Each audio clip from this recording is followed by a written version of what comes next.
Kia ora, tātou katoa.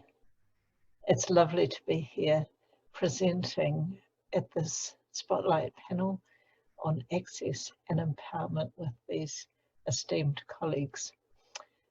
It's also very gratifying to be at the first online World Congress of Music Therapy, and I appreciate the privilege of being able to present in this forum.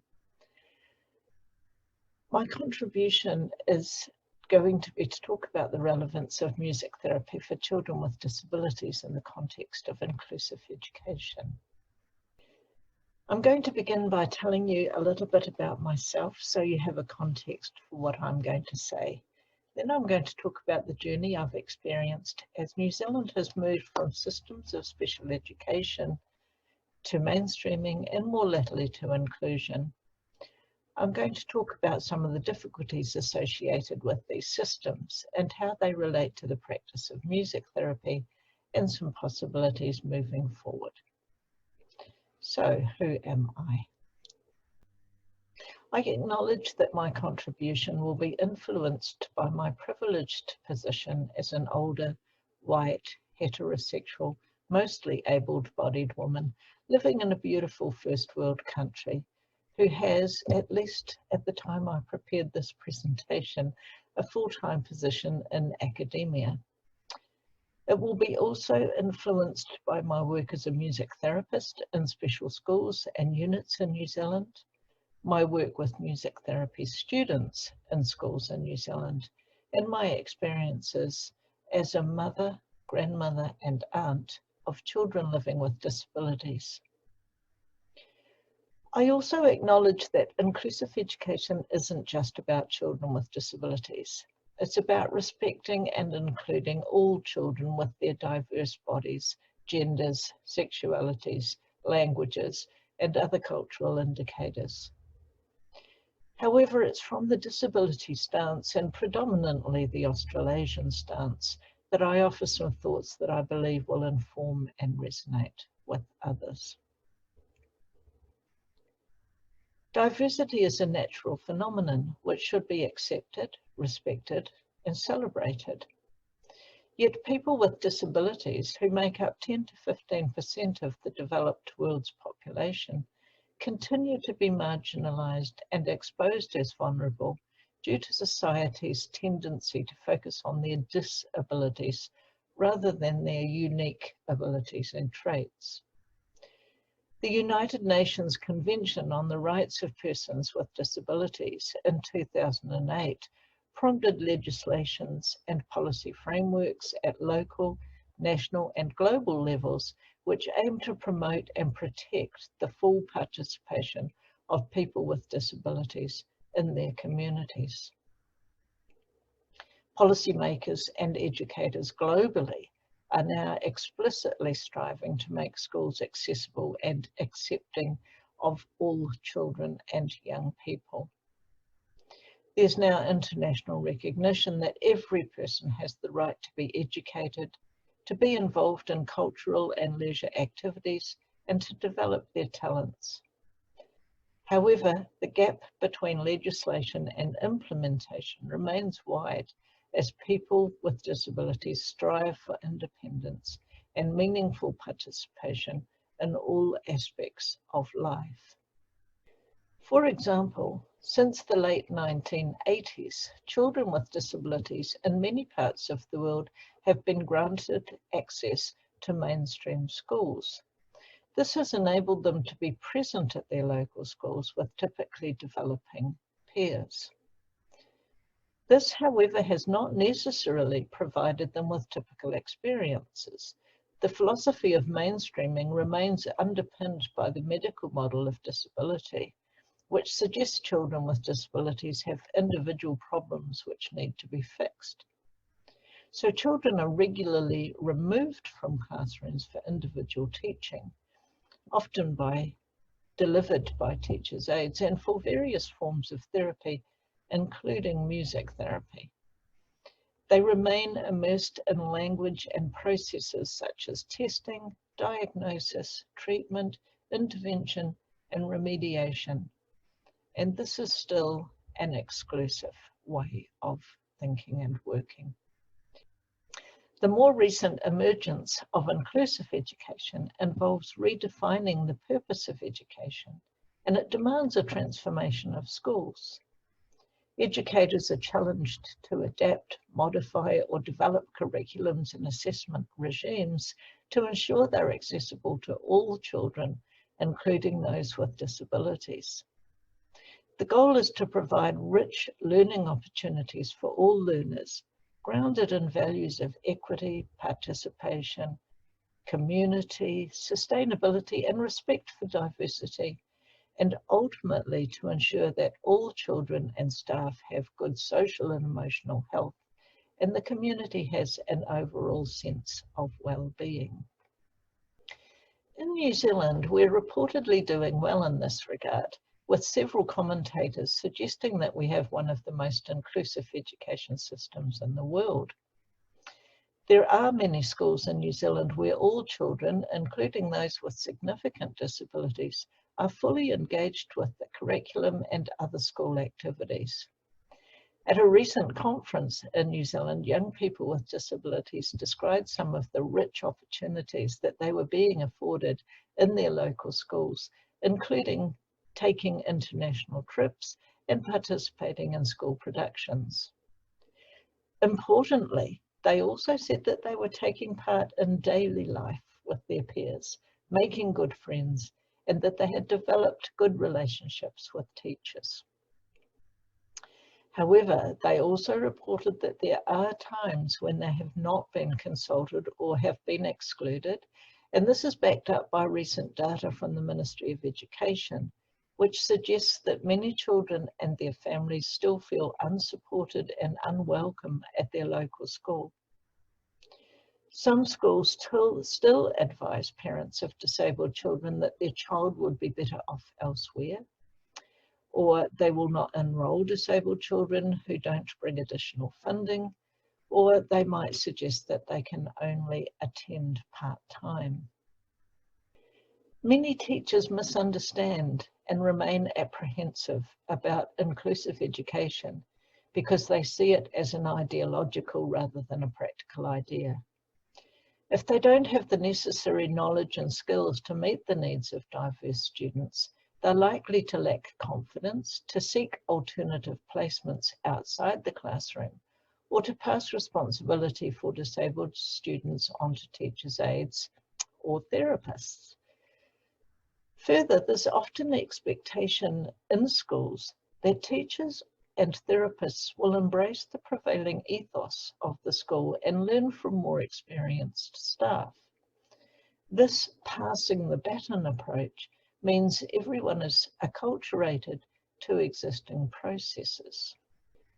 It's understandable that music therapists or music therapy students who are keen to gain or maintain employment might fall in line with what's expected of us, not only because it's easier, but also because we'll be appreciated for it. Music therapy researchers have found that we need to feel connected to and validated by other professionals, and that our collaboration with school teams can be impeded by fear of losing our professional identity. When teachers, parents, or children themselves continue to see us as allied health specialists, whose role it might be to remove children from the classroom, we can tell ourselves we're offering the child a little oasis from the challenges of the classroom, providing an opportunity for them to participate in meaningful activity, which will contribute to their learning and development. We're enabling them to access music, and so on. But when we provide therapy to individuals or small groups in schools, we're highlighting the children's difference and the difficulties that they have managing the curriculum and the classroom. And this in turn protects the status quo, justifying and strengthening the idea that expert intervention is in the child's best interest.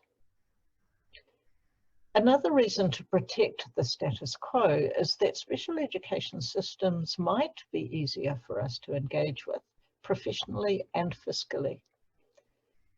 Special schools provide us with a captive population, and I recognise the irony of this term.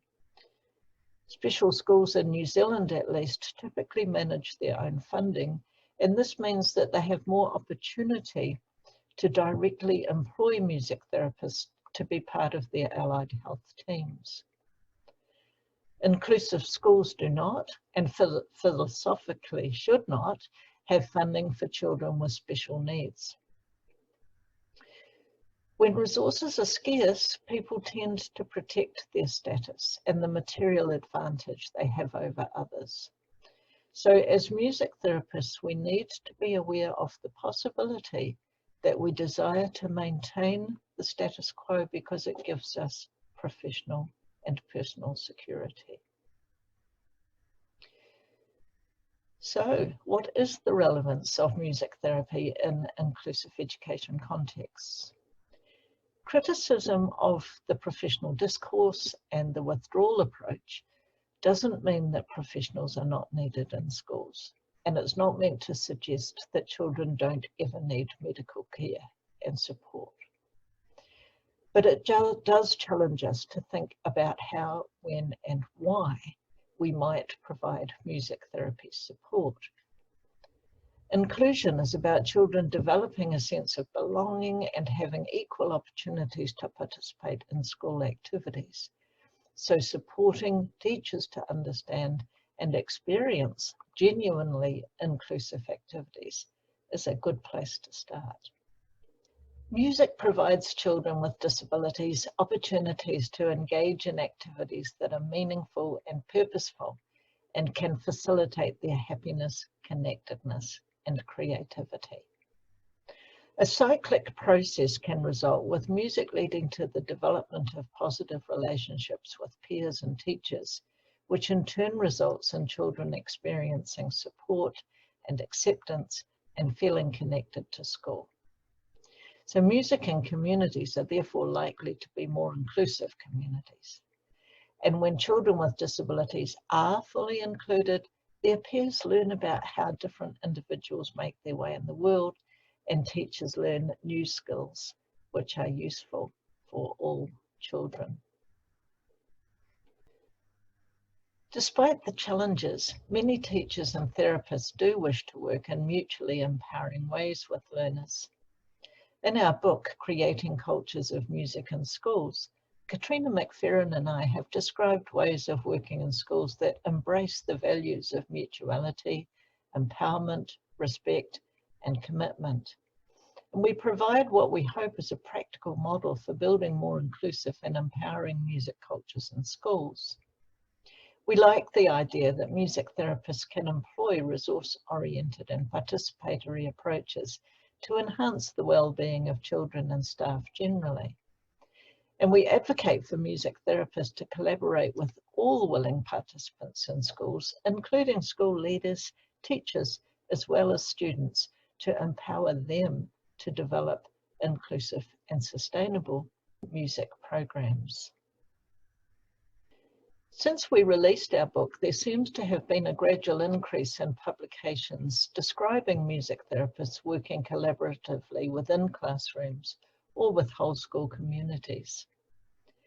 I don't have time in this presentation to reference individual projects, but the Music Matters program from Australia provides an example of multiple projects focused on the ways music programs can support belonging, connection, and overall well-being.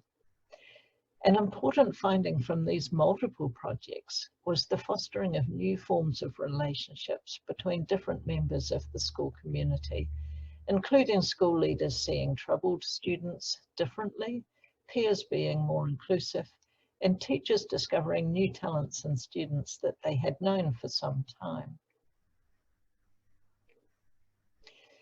Inclusion involves understanding diversity and challenging the hegemony of the norm, not only what we understand as normal about bodies and minds, but also what we consider to be normal attitudes and practices. Until we challenge our own assumptions, we cannot begin to engage in genuine collaborations or to understand what empowerment might mean to the people we work with. This means that music therapists need to be actively reflexive, and if we work in schools, to consider how our own beliefs, attitudes, and knowledge frameworks align with inclusive philosophy, as well as how they might align with the beliefs and attitudes of school communities. And we need to be prepared to be unsettled by what we discover. It can be painful to learn how our own actions are creating or contributing to the problems we experience. And we also need to have the skills and confidence to critique the philosophies and practices of schools that have deeply ingrained cultures if necessary. We can't leave the responsibility for building more inclusive societies to others. Just as societies are rethinking the role and design of schools, we need to be proactive in rethinking roles for music therapists within inclusive schools. If we're to work in inclusive educating settings, we need to collaborate with children, families, educators, other therapists, and wider communities to consciously disrupt marginalising processes in schools. As Luke Annesley suggested in 2014, part of the job of therapists in schools can be to hold on to an alternative viewpoint, to be advocates for a different agenda, and to help the school with its holistic responsibilities. He said, as outsiders, we can stand up for what we believe, no matter how unpopular or risky those beliefs might be. And when we challenge assumptions, we might find that understandings and actions change too. Before finishing, I want to acknowledge that the impetus for this paper came from personal experience of recognizing that despite advocating for music therapists to take new roles to promote inclusive schools, I was still doing what was easiest and buying into the status quo by supporting music therapy students on placement to withdraw children from classrooms. Music therapy students or graduates who are going into their first positions are particularly at risk of being acculturated to pre-existing ethos. Music therapy training institutions therefore have a responsibility to ensure that students and new graduates have the skills to advocate for and to carry out collaborative work in regular classrooms or wider school environments. However, I also want to acknowledge that changing cultures takes time. It's important for children to experience the little oases that music therapy can provide when classrooms are overwhelming for them. It's important for music therapists to provide opportunities for children to participate in meaningful activity, which will contribute to their learning and development when teachers are not able to provide such opportunities. And it's important that all children have access to music. However, I don't want us to forget that music therapists have unique skills to support inclusive making in schools and to support the development of inclusive schools, because sharing music enables diverse people to experience a profound togetherness that's difficult to achieve in other ways.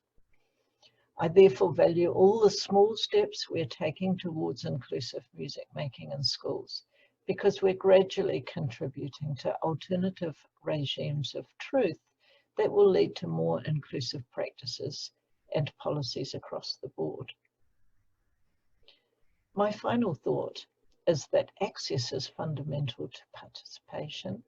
Participation is fundamental to inclusion, and real inclusion can lead to empowerment. I'm going to put my references up shortly, but before I do, I want to thank you all again and to invite you to be in contact with me by email if you have any questions and comments about my presentation that are not answered in the discussion that's to follow. Thank you again for this opportunity, and thank you for listening to my paper. Kia ora, ka kite anō.